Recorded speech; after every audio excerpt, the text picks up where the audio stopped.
Praise lord. ప్రవేశనామంలో మీ అందరికీ కూడా నా యొక్క శుభములు తెలియజేస్తున్నాను. ఈరోజు వాక్య భాగము సంఖ్యాకాండము 22వ అధ్యాయము 22వ వచనము.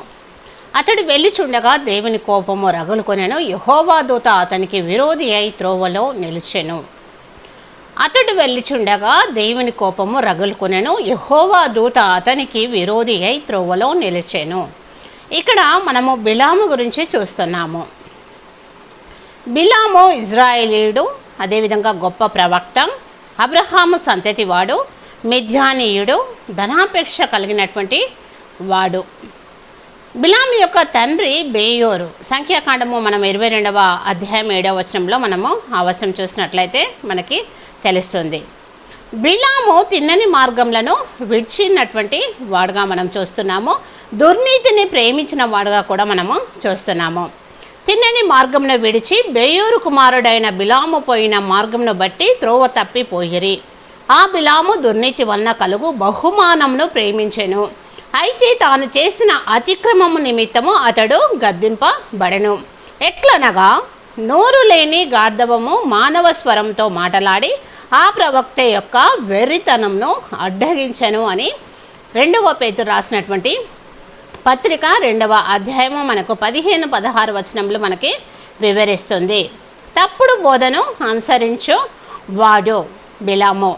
ఇజ్రాయేలులను ఉరియుడ్డుమని బాలాకుకు నేర్పిన బిలాము బోధను అనుసరించువారు మీలో ఉన్నారని ప్రకటన గ్రంథము 2వ అధ్యాయము 14వ వచనము మనకి వివరిస్తుంది. ఈ యొక్క బాలాకు ఎవరు అంటే ఇతడు మోయాబు దేశపు రాజు. ఇతడి తండ్రి సిప్పోరు. ఇజ్రాయేలును చంపుటకు యుద్ధము చేయలేక విఫలుడైనటువంటి వాడు. వారిని శపించుటకు బిలామును కోరినట్టుగా మనము సంఖ్యాకాండము 22వ అధ్యాయము 6-11 వచనంలో మనము చూడవచ్చు. బాలాకు ఇజ్రాయేలును శపించుటకు బిలామును కోరినట్టుగా మనము చూస్తున్నాము.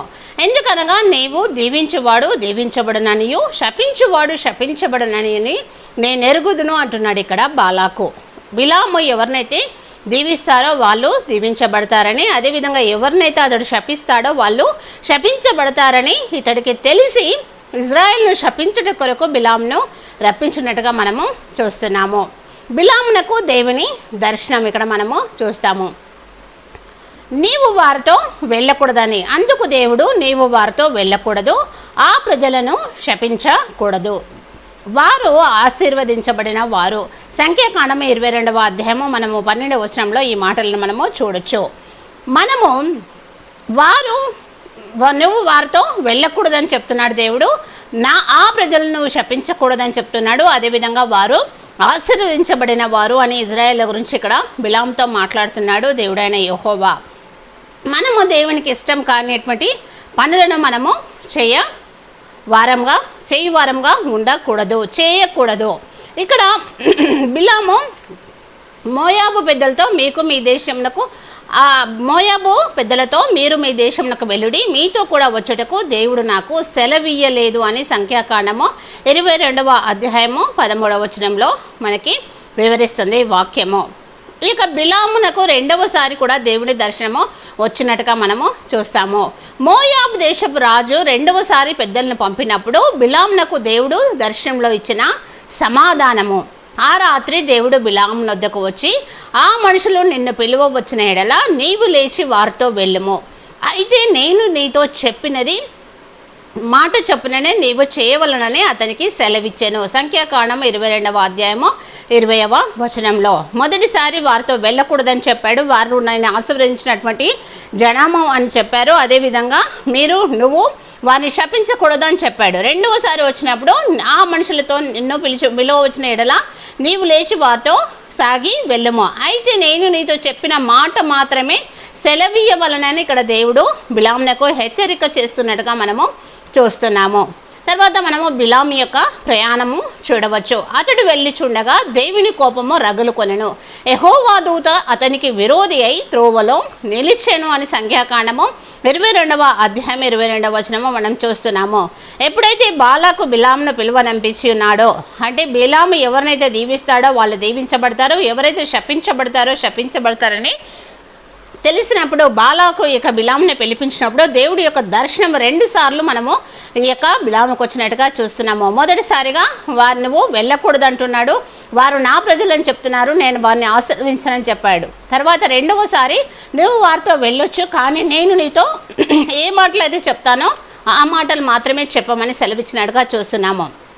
బిలాము ప్రయాణమై వెలిచిపోయిండగా దేవుని యొక్క కోపము రగులుకొని యెహోవా దూత అతనికి విరోధి అయి తోవలో నిలిచెనని ఇక్కడ వాక్య భాగము మనకి బోధిస్తుంది. బిలాము మీద దేవుని కోపము రగులు కొనుటకు గల కారణాలను ఇక్కడ మనం ఒకసారి చూద్దాము. మొదటిగా చూసినట్లయితే ఇజ్రాయేలులను శపించుటకు ఇతడు వెళ్ళుచున్నాడు. బిలాము ఇజ్రాయేలులను శపించుటకు వెళ్ళుచున్నాడు. రెండవదిగా దేవునికి ఇష్టం కాని ప్రయాణం ఇతడు చేయుచున్నాడు.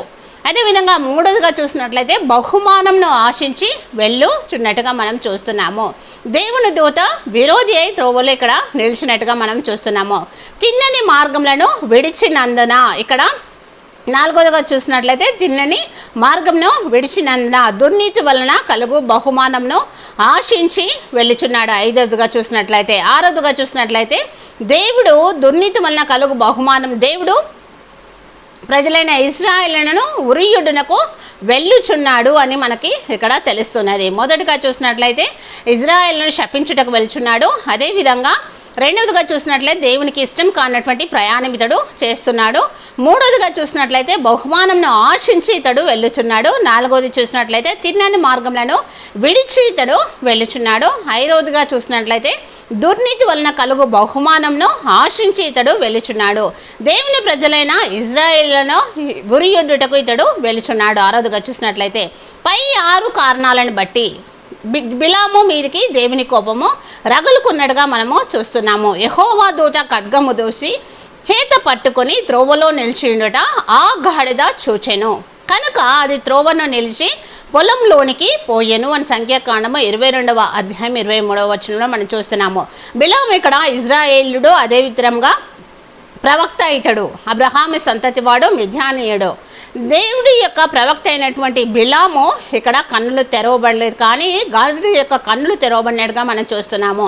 గాడిద చూస్తుంది, యెహోవా దూత ఖడ్గము దూసి చేత పట్టుకొని త్రోవలో నిలిచి ఉండుట ఇక్కడ గాడిద మనం చూసినట్లుగా మనం చూస్తున్నాము.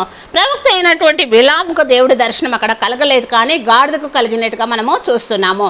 గాడిదకు దర్శనము కలుగుట ఇక్కడ గాడిద మీద కూర్చొని ఉన్న బిలామునకు దైవ దర్శనము కలగలేదు, కానీ గాడిద దైవ దర్శనము పొందినందున బిలాము మాటను చెవిన పెట్టెను అని ఇక్కడ మనము చూస్తున్నాము. మొదటిగా మనం చూసినట్లయితే పొలంలోనికి పారిపోయినటువంటిది, 2 పక్కల గోడలు గల ద్రాక్ష తోట సందులో నిలిచెను. మూడవదిగా కుడికైనను ఎడమకైనను తిరుగుటకు దారి లేని ఇరుకు చోట నిలిచెను. బిలాము కాలును గోడను అదిమెను అని మనము చూస్తున్నాము. సంఖ్యాకాండము 22వ అధ్యాయంలో మనం చూసినట్లయితే మనం ఈ వాక్య భాగాలను మనము గమనించవచ్చు. గాడిదకు ఎప్పుడైతే యెహోవా దూత దర్శనం ఇచ్చిందో ఈ యొక్క గాడిద బిలామును మొదటిగా పొలంలోకి పారిపోయినట్టుగా తీసుకుపోయినట్టుగా చూస్తున్నాము. 2 పక్కల గోడలు గల ద్రాక్ష తోట సందులో నిలిచినట్టుగా చూస్తున్నాము. కుడికైనను ఎడమకైనను తిరుగుటకు దారి లేని ఇరుకు చోటకు తీసుకెళ్ళినట్టుగా చూస్తున్నాము. బిలాము యొక్క కాలును గోడకు అదిమి పెట్టినట్టుగా కూడా మనము చూస్తున్నాము. దేవుడు ఈ 4 పనులు చేసినప్పటికీ కూడా బిలాము ఇంకా కూడా దర్శనము చూడలేక ఉన్నాడు. గాడిద పలుమార్లు బిలామును తప్పించినప్పటికీ కూడా ఈ యొక్క బిలాము తన యొక్క తప్పును తెలుసుకోలేకపోయినట్టుగా మనం చూస్తున్నాము. అప్పుడు దేవుడు గాడిదకు వాక్కునిచ్చును అని దేవుని వాక్యము బోధిస్తుంది మనకు. గాడిద మానవ స్వరంతో మాటలాడెను అని సంఖ్యాకాండం 22వ అధ్యాయం 28వ వచనంలో మనము చూడవచ్చు. అదేవిధంగా 2వ పేతురు 2వ అధ్యాయము 15వ వచనంలో కూడా మనము చూడవచ్చు.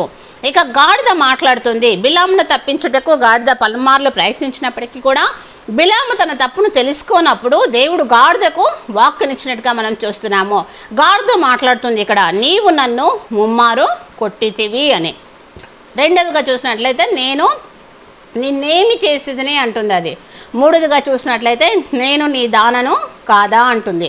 నాలుగవది చూసినట్లయితే నీవు నా మీద ఎక్కుచూ వచ్చిన నీ గాడిదను కానా అని ఇక్కడ బిలాముతో మాట్లాడుతున్నట్టుగా చూస్తున్నాము. యెహోవా అప్పుడు ఎప్పుడైతే గాడిద మానవ స్వరంతో మాట్లాడిందో దేవుడు అప్పుడు బిలాము యొక్క కన్నులు తెరిచినట్టుగా మనం చూస్తున్నాము. సంఖ్యాకాండము 22వ అధ్యాయము 31, 32వ వచనంలో చూసినట్లయితే, బిలాము దైవ దర్శనము పొందిన వెంటనే తన తప్పును తాను గుర్తించెను. ఎట్లనగా, తాను ఎప్పుడైతే బిలాము యొక్క కన్నుల దేవుడు దర్శనం ఇచ్చాడో, ఎప్పుడైతే బిలాము దేవుని దర్శనము చూసి ఉన్నాడో, దేవుని దర్శనం పొందుకొనంగానే అతడు చేస్తున్నటువంటి పని ఏంటంటే తల వంచి సాష్టాంగ నమస్కారము చేసినట్టుగా చూస్తున్నాము. తన తప్పును తాను ఒప్పుకున్నాడు ఇక బిలాము.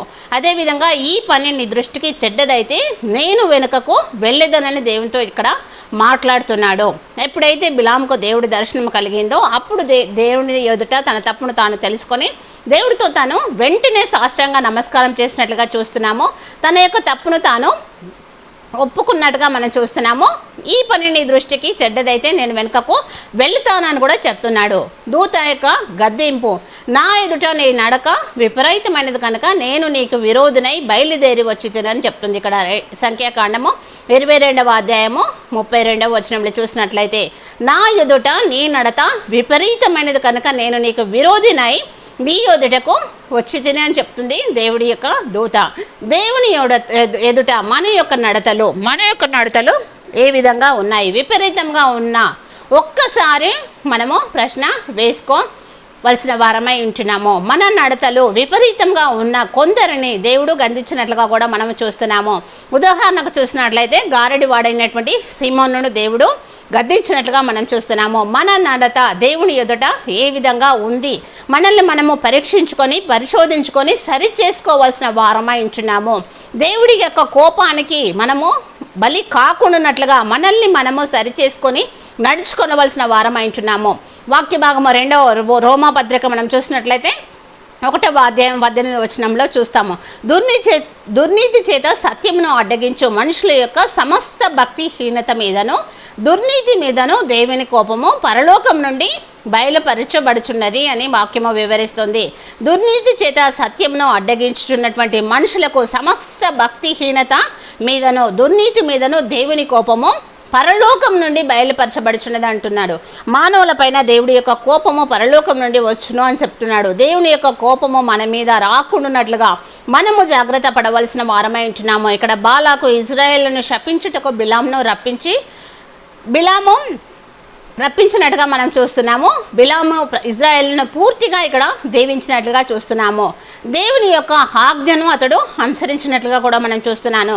దేవుని యొక్క ఆజ్ఞను మీరుట అనేది పాపము కనుక మనము దేవునికి విరోధంగా మనలో ఏమన్నా ఉన్నట్లయితే, బిలాము ఇక్కడ దేవుడి యొక్క దర్శనం ఎప్పుడైతే చూశాడో అప్పుడు అతడు సాష్టాంగ నమస్కారం చేశాడు, తన తప్పును ఒప్పుకున్నాడు.